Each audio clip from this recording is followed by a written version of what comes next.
Hello everyone, welcome back to our YouTube channel, Tech It Simple. So, today in this video, I'm going to show you how to log into iCloud Mail on iPhone.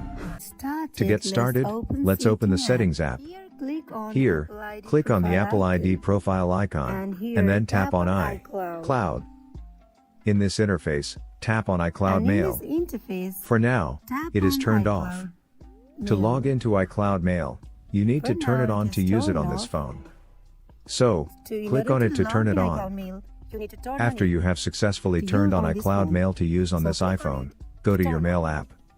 Make sure you have downloaded the Mail app from the App Store, and then log in with Google, Yahoo, whichever you want.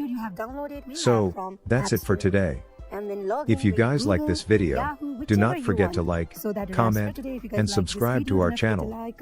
Thank you for watching, and I'll see you guys in the next video. Until then, bye-bye. Until then, bye-bye.